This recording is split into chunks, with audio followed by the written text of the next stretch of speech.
أما بعد فأعوذ بالله من الشيطان الرجيم بسم الله الرحمن الرحيم سبحان الذي أسرى بعبده ليلا من المسجد الحرام إلى المسجد الأقصى الذي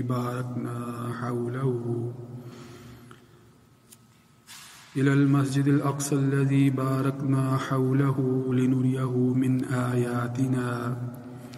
إنه هو السميع البصير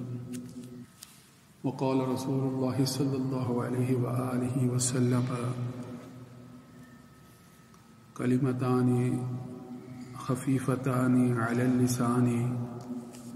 وثقيلتان في الميزان سبحان الله وبحمده سبحان الله العظيم وقال الله تبارك وتعالى إن الله وملائكته يصلون على النبي يا أيها الذين آمنوا صلوا عليه وسلموا تسليما اللهم صل على سيدنا ومولانا محمد وعلى آل وأصحاب سيدنا ومولانا محمد وبارك وسلم عليه بلغ العلا بکمالہ کشف الدجا بجمالہ حسنت جمیع خصالہ صلوا علیہ وآلہ. سامعین محترم، پچھلے جمعۃ المبارک کو 27 رجب کا دن تھا اور 27ویں رات رجب کی جو ہے وہ شب معراج کہلاتی ہے. اسی نسبت سے پچھلے جمعۃ المبارک کو میں نے آپ کے سامنے معراج کی فضیلت اور اس واقعے سے متعلق کچھ گفتگو کی تھی. آج بھی اسی واقعے سے متعلق جو ہے وہ کچھ گزارشات آپ کے سامنے رکھنی ہیں. میں نے آپ کے سامنے سورہ بنی اسرائیل کی پہلی آیت تلاوت کی ہے، جس کے اندر واقعہ معراج جو آپ صلی اللہ علیہ وآلہ وسلم کو یہ شرف اور یہ فضیلت اور یہ اعلیٰ مقام عطا کیا گیا کہ آپ کو اللہ رب العزت نے ان بلندیوں تک پہنچایا کہ شاید ہی انسانیت جن بلندیوں کا جو ہے وہ تصور کر سکے، کہ انسان کو اگر بلندیوں سے روشناس کروانے والی کوئی ذات ہے تو وہ آپ صلی اللہ علیہ وآلہ وسلم کی ذات ہے، جو ان انتہاؤں سے ان بلندیوں سے بنی نوع انسانی کو واقف کروانے والی ہیں کہ کوئی دوسرا جو ہے وہ ان انتہاؤں کو جو ہے وہ جان بھی نہیں سکتا. اس حد تک جو ہے اللہ رب العزت نے فرمایا کہ سبحان الذی اسری بعبدہ لیلا من المسجد الحرام الی المسجد الاقصی، یعنی سبحان کا جو لفظ ہے اگر ہم اس کو لغت میں دیکھیں تو اس کا لفظی معنی ہے سرعت یا تیزی کے ساتھ تیرنا. لفظی مطلب اس کا سرعت کے ساتھ تیزی کے ساتھ تیرنا. اور لغت کے اندر ہی دیکھیں تو سبحان کے لفظ کے اندر یہ بات بھی پائی جاتی ہے، یہ معنی بھی پایا جاتا ہے کہ جو ستارے ہیں یا سیارے ہیں، سیارے خلاؤں کی وسعتوں کے اندر جو اپنے مدار میں گردش کرتے ہیں تو وہ ایک طرح سے تیر رہے ہوتے ہیں، خلا کے اندر تیر رہے ہوتے ہیں. تو سبحان کے لفظی معنی کے اندر جو ہے وہ سیاروں کا اپنے مدار میں گردش کرنا یہ بھی اس کے لفظی معنوں میں شامل ہے. تو یہ بات تو لفظی معنوں کی حد تک ہے، سبحان کے لفظی معنوں کی حد تک کہ تیزی سے سرعت کے ساتھ تیزی سے تیرنا. اور جب اس کے اصطلاحی معنوں پر غور کیا جاتا ہے، اصطلاحی معنوں پر غور کیا جاتا ہے تو کوئی فرد جب اللہ کا ذکر یا اللہ کی عبادت اس اعتبار سے کرتا ہے کہ اللہ اور اس کے بندے کے درمیان جو تعلق ہے وہ تعلق تیزی سے اس فاصلے کو طے کرتا ہے جو اللہ اور بندے کے درمیان فاصلہ ہے، وہ اس کو تیزی سے تیرتا ہوا آگے بڑھ رہا ہوتا ہے. یعنی آپ دیکھیں کہ جب آپ اللہ کا ذکر کرتے ہیں، اللہ کا نام لیتے ہیں، تو اللہ کا ذکر کرنا، اللہ کا نام لینا، یہ بھی اللہ کی عبادت ہے. اور عبادات جو ہے وہ قولی بھی ہوتی ہیں، عبادات فعلی بھی ہوتی ہیں، عمل کے ذریعے سے بھی ہوتی ہیں. تو اب عبادات جو ہے وہ قلبی بھی ہوتی ہیں. تو یہ مختلف قسم کی عبادات ہیں. تو جب اللہ کا ذکر کیا جاتا ہے، ذکر اللہ کا کیا جاتا ہے، تو اللہ کے ساتھ تعلق اور اللہ کی ذات اور بندے کی ذات کے درمیان جو فاصلہ ہے، انسان اس کو تیزی سے طے کر رہا ہوتا ہے. ایک اعتبار سے یہ معنی جو ہے وہ بنتا ہے. دوسرا اس کا پہلو یہ بھی ہے کہ اللہ کی ذات ہر اس چیز سے پاک ہے جس کو عیب سے منسوب کیا جا سکتا ہے. تو اللہ کی پاکی بیان کرنا، اس کو ہر عیب سے، ہر طرح کے جو عذر ہیں ان سے جو ہے وہ منزہ سمجھنا، یہ بھی جو ہے وہ سبحان اللہ کے معنوں کے اندر جو ہے وہ، یہ سبحان کے معنوں کے اندر یہ بات بھی جو ہے وہ پائی جاتی ہے. تو جب ہم اس سورہ کے شروع میں یہ لفظ دیکھتے ہیں سبحان الذی اسری بعبدہ، تو یہ بات واضح ہو جاتی ہے کہ اللہ رب العزت کی ذات جو ہر عیب سے پاک ذات ہے، ہر طرح کی قدرت اور ہر طرح کا اختیار رکھنے والی ذات ہے، جس ذات کو یہ پسند ہے کہ اس کا ذکر جو ہے وہ اس لفظ سے کیا جائے، جس ذات کو پسند ہے کہ سبحان کہہ کر، سبحان اللہ کہہ کر جو ہے وہ اس کی تسبیح بیان کی جائے. تسبیح اس کے ذکر ہی کے کرنے کو کہتے ہیں نا، اس کا ذکر تسبیح، یعنی کثرت سے اللہ کا ذکر کرنا ہی تو تسبیح کہلاتا ہے. حضرت ابو ہریرہ رضی اللہ تعالیٰ عنہ فرماتے ہیں کہ جو شخص 100 مرتبہ سبحان اللہ کہہ کر اللہ کا ذکر کرتا ہے، جو 100 مرتبہ یہ کلمہ دہراتا ہے، تو اللہ رب العزت جو ہے وہ اس کے سارے گناہ معاف فرما دیتے ہیں، چاہے وہ سمندر کی جھاگ کے برابر ہی کیوں نہ ہو. سبحان اللہ کہنا جو ہے وہ اس قدر فضیلت والا ذکر ہے. یعنی اللہ تعالیٰ کی پاکی بیان کرنا، اللہ کو ہر عیب سے منزہ جاننا، اور اپنے تعلق کو اللہ کی ذات کے ساتھ جو ہے وہ منسلک کرنا، اور اللہ کی طرف جو ہے وہ بڑھنا، اللہ کا قرب حاصل کرنے کے لیے ہر اقدام کرنا. عبد کا، بندے کا یہ فعل جو ہے یہ اس کے لیے اس قدر مفید ہے کہ اللہ کے ذکر کے ذریعے سے ہی اللہ رب العزت جو ہے وہ اسی کے گناہ جو ہے وہ اس ذکر کی نسبت سے جو ہے وہ معاف فرما دیتے ہیں. اور پھر اسی طرح ایک اور روایت میں آتا ہے کہ جو شخص جو ہے وہ سبحان اللہ و بحمدہ کا ذکر کرتا ہے، اس بات کو جو ہے، اس کلمے کو جو ہے وہ اپنی روزمرہ کے معمولات میں جو ہے وہ اختیار کرتا ہے، جو شخص سبحان اللہ کہتا ہے تو جنت میں اللہ رب العزت اس کے لیے جو ہے وہ کھجور کا ایک درخت جو ہے وہ لگا دیتے ہیں. تو اسی طرح بہت سی اور بھی روایات ہیں کہ 2 کلمے ایسے ہیں کہ جو زبان پر تو بڑے ہلکے ہیں، زبان پر تو بڑے ہلکے ہیں، مگر میزان میں، یعنی تولنے میں بڑے بھاری ہیں، میزان پر بڑے بھاری. کلمتان خفیفتان علی اللسان، زبان پر تو بڑے ہلکے ہیں مگر ثقیلتان فی المیزان، میزان میں بڑے بھاری ہیں، تلنے میں بڑے بھاری ہیں. وہ کلمے کون سے ہیں کہ جو تلنے میں بڑے بھاری ہیں اور ان کا اجر و ثواب جو ہے وہ تمہیں اس قدر عطا ہوگا کہ تمہارے جو ہے وہ گناہ جو ہے وہ سابقہ معاف کر دیے جائیں گے. وہ کلمے کون سے ہیں؟ سبحان اللہ و بحمدہ سبحان اللہ العظیم. آپ صلی اللہ علیہ وآلہ وسلم نے خود یہ کلمے بتا دیے. تو اسی سبحان کے لفظ سے جب اس آیت کا آغاز کیا جا رہا ہے تو اس میں یہ راز بھی پوشیدہ ہے کہ یقیناً جو ذات ہر عیب سے پاک ہے، اسی کی یہ صفت ہے کہ وہ اپنے بندے کو رات کے تھوڑے سے حصے میں، قلیل سی مدت میں آسمانوں کی وسعتوں تک کی جو ہے وہ سیر کروا دے. وہ اس ذات ہی کی جو ہے وہ حیثیت کے اندر جو ہے وہ اسی کے شایان شان یہ بات ہے کہ وہ اس پر بھی اختیار رکھتا ہے، اس پر بھی قدرت رکھتا ہے کہ وہ قلیل سے قلیل مدت کے اندر بھی جو ہے وہ اوج ثریا سے بھی جو ہے وہ بلند جو وسعتیں ہیں، جو بلندیاں ہیں، ان کو طے کروا دے. یہ اس سے بھی جو ہے تو اس اعتبار سے سبحانہ کا لفظ جو ہے وہ شروع میں بیان کرنا بڑا ہی بلیغ ہے. اس اعتبار سے سبحان الذی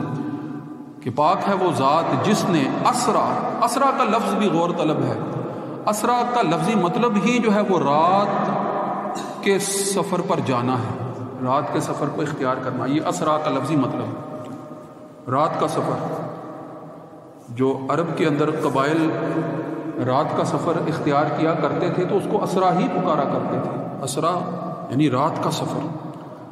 تو رات کے تھوڑے سے وقت میں، قلیل سی مدت میں اتنی مسافت کہ جس کا تصور بھی نہیں کیا جا سکتا. مسافت یعنی ایک مسافت تو وہ ہے جو حرم سے لے کر یعنی خانہ کعبہ سے لے کر جو ہے وہ مسجد اقصیٰ تک کی. اور آپ جانتے ہیں کہ عرب کہاں اور جو ہے وہ عراق اور شام کی سرحدیں کہاں، اور پھر وہاں پر جو ہے وہ بیت المقدس. ٹھیک ہے کہ زمین کے اندر کی اتنی زیادہ وسعتیں، ابتدائی طور پر ان وسعتوں کو جو ہے وہ پار کروانا اور پھر جو ہے وہ وہاں سے آسمان کی طرف جو ہے وہ بلند کرنا. پہلے آسمان، دوسرے آسمان، تیسرے آسمان، ساتوں آسمانوں کو عبور کرنا، پھر سدرۃ المنتہا تک پہنچنا. پھر سدرۃ المنتہا کہ جہاں سے آگے پھر جو ہے وہ جبرائیل امین کے بھی جو ہے وہ پر جلتے ہیں جانے سے، وہاں سے آگے جو ہے وہ آپ صلی اللہ علیہ وآلہ وسلم کو جو ہے وہ لے جانا. اور پھر قرآن ہی کے مطابق جو ہے کہ ثم دنا فتدلی فکان قاب قوسین او ادنی کہ آپ بڑے اور زیادہ قریب ہوتے چلے گئے اور زیادہ بڑھتے چلے گئے، اور آپ کے اور اللہ رب العزت کے درمیان جو ہے وہ صرف فاصلہ اتنا ہی ہے جیسے دو کمانوں کے درمیان فاصلہ ہے، دو کوسوں کے درمیان فاصلہ، دو کوسوں کے جتنا فاصلہ یا اس سے بھی کم، او ادنا اس سے بھی جو ہے وہ کم فاصلہ ہے. یعنی اس بلندی تک جو ہے وہ آپ صلی اللہ علیہ وآلہ وسلم کا پہنچنا. اور یہ سب کچھ رات کے اس قلیل حصے میں. اچھا یہاں پر ایک بڑی جو ہے وہ اہم بات ہے کہ رات کے تھوڑے سے حصے میں یہ بھی سفر کرنا، یعنی بیت اللہ سے، خانہ کعبہ سے آپ صلی اللہ علیہ وآلہ وسلم سے مروی جو مختلف روایات ہیں، معراج کی روایات ہیں، ان کا جب مطالعہ کرتے ہیں تو پتہ چلتا ہے کہ آپ صلی اللہ علیہ وآلہ وسلم فرماتے ہیں کہ میں حتیم میں تھا اور حتیم کے اندر جو ہے وہ سویا ہوا تھا کہ اچانک جو ہے وہ کچھ شخصیات جو ہیں وہ نمودار ہوئی. یقیناً جبرائیل امین جو ہے وہ سامنے آئے اور پھر آپ صلی اللہ علیہ وآلہ وسلم کو جگایا، اور پھر آپ کو جو ہے وہ کہہ لیں کہ آپ کا شق صدر فرمایا، یعنی آپ کا سینہ جو ہے وہ یہ سینے سے لے کر ناف تک کا حصہ چاک کیا، قلب مبارک کو جو ہے وہ نکالا گیا اور جو ہے وہ زمزم کے پانی سے جو ہے وہ اس کو دھویا گیا. یہ سارے واقعات جو ہیں وہ اس رات کو وقوع پذیر ہو رہے ہیں اور رات کے قلیل سے حصے کے اندر ہی ہو رہے ہیں. پھر جو ہے وہ آپ صلی اللہ علیہ وآلہ وسلم کے لیے جو ہے وہ ایک سواری لائی جاتی ہے جس کو براق کہتے ہیں. براق کی کیا صلاحیتیں ہیں کہ وہ جس جگہ تک نظر پہنچتی ہے، حد نظر تک، وہاں تک وہ ایک قدم اٹھاتا ہے. یعنی نظر کی وسعتیں جتنا فاصلہ طے کرتی ہیں اس کے قدم کی جو ہے وہ ایک مسافت ہے، ایک قدم کی مسافت ہے. یعنی حد نگاہ تک تو وہ جو ہے وہ بڑھتا چلا جاتا ہے اس قدر تیزی کے ساتھ. اب ذرا غور کریں کہ آپ صلی اللہ علیہ وآلہ وسلم براق پر سوار کروا کر جو ہے ان کو مسجد اقصیٰ تک جو ہے وہ لایا جاتا ہے. مسجد اقصیٰ پر جہاں پر دیگر انبیاء سواری باندھتے ہیں، آپ بھی اپنی سواری کو وہاں پر باندھتے ہیں. اور پھر آپ صلی اللہ علیہ وآلہ وسلم جو ہیں وہاں پر بعض روایات میں آتا ہے کہ ابتدا ہی میں تمام انبیاء کو جو ہے وہ نماز پڑھاتے ہیں. 2 رکعت جو ہے وہ نماز پڑھائی جاتی ہے. آپ کی امامت میں تمام انبیاء جو ہے وہ نماز پڑھتے ہیں اور تمام انبیاء یہ جو آپ صلی اللہ علیہ وآلہ وسلم کے پیچھے نماز پڑھتے ہیں، روایات میں آتا ہے کہ پہلی رکعت میں جو ہے وہ سورۃ الکافرون کی تلاوت فرماتے ہیں آپ صلی اللہ علیہ وسلم، اور دوسری رکعت میں جو ہے وہ سورہ اخلاص کی جو ہے وہ تلاوت فرماتے ہیں. مفسرین جو ہے وہ اس جماعت کروانے سے متعلق بھی جو ہے وہ بڑی تفصیل بیان کرتے ہیں. ذرا غور کیجئے گا، یہ بات سمجھنے کے حوالے سے بڑی اہم ہے کہ مفسرین مختلف واقعات جو ہے وہ نقل کرتے ہیں. تو جہاں پر قرآن مجید کے اندر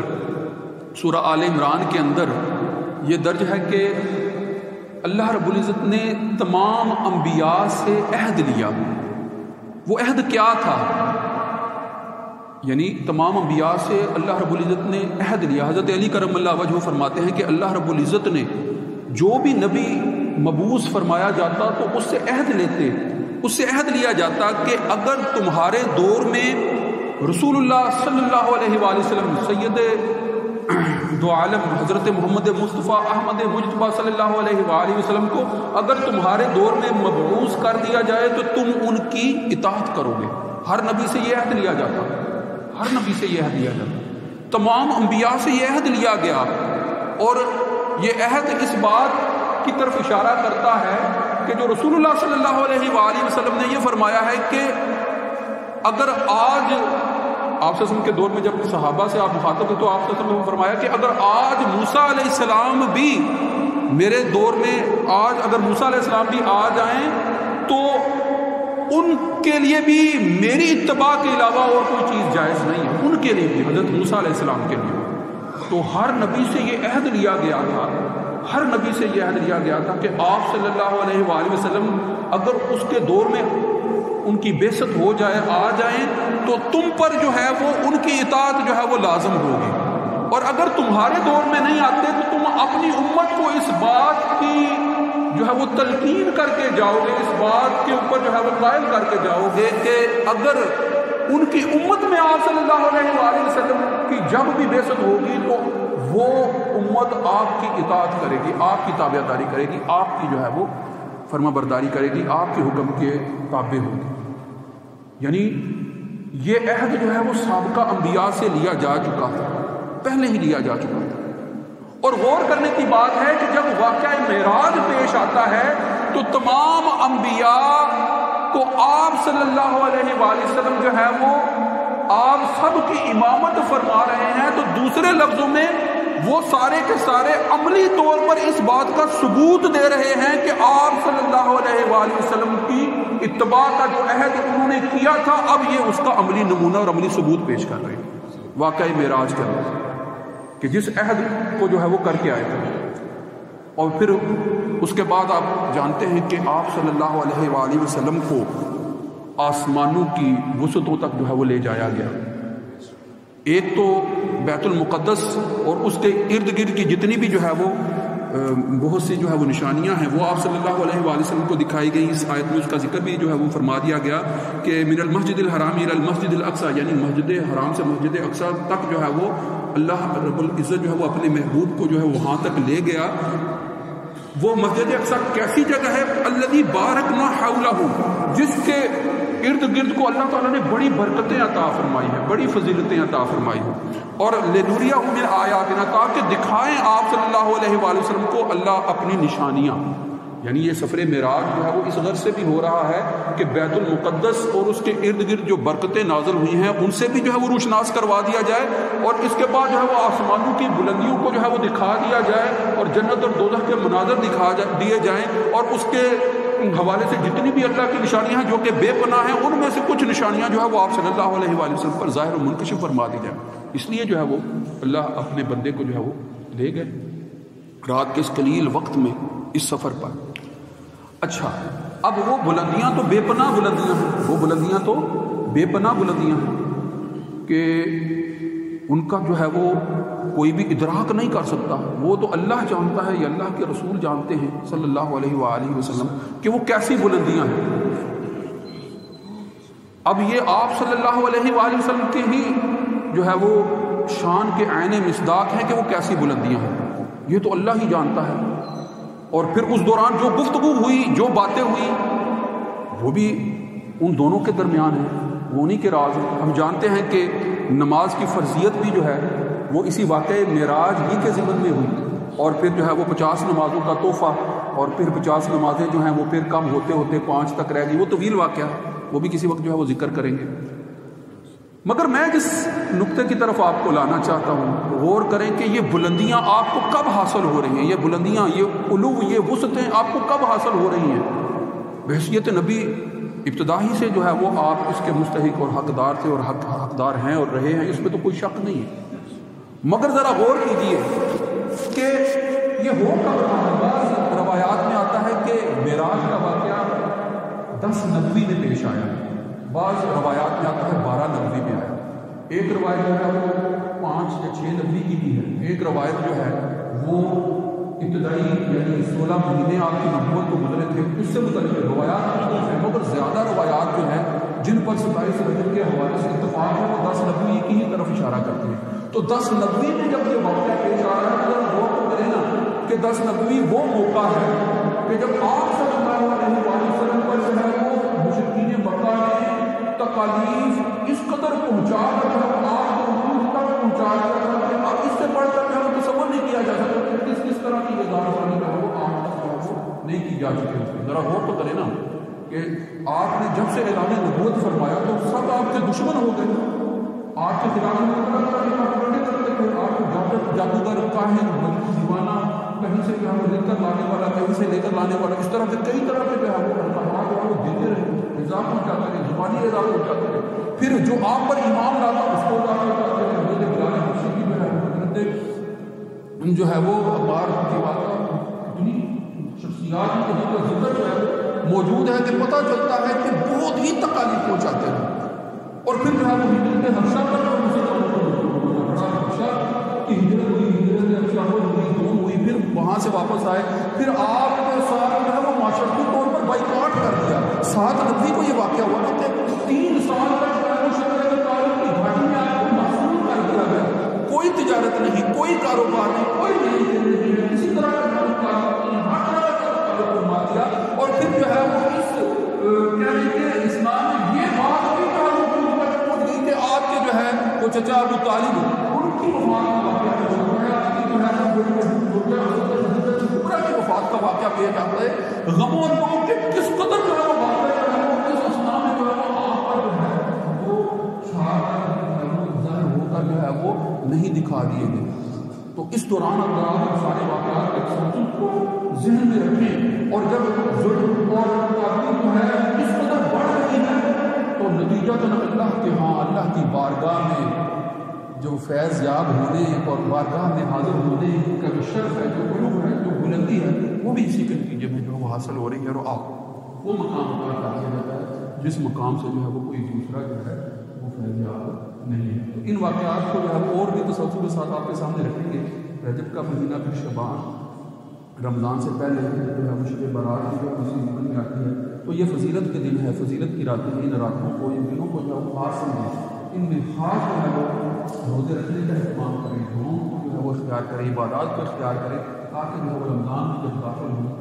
اس شان سے داخل ہوں کہ ہم جو ہے وہ اللہ کی برکتوں، اللہ کی نعمتوں، اللہ کی جو ہے وہ رحمتوں کو جو ہے وہ سمیٹنے والے بنتے ہوئے داخل ہوں، نہ کہ جو ہے وہاں داخل ہوتے ہوئے بھی جو ہے وہ اپنے نامہ مالی کا جامالی جو ہے وہ اپنے سامنے لے کر ہی جو ہے داخل ہوتے ہوں، اپنے اعمال جو ہے وہ آسان طریقے سے جو ہے مزین کرتے ہوئے رمضان میں داخل ہونے کی کوشش کریں. وآخر دعوانا ان الحمد للہ رب العالمین. سنتے ہیں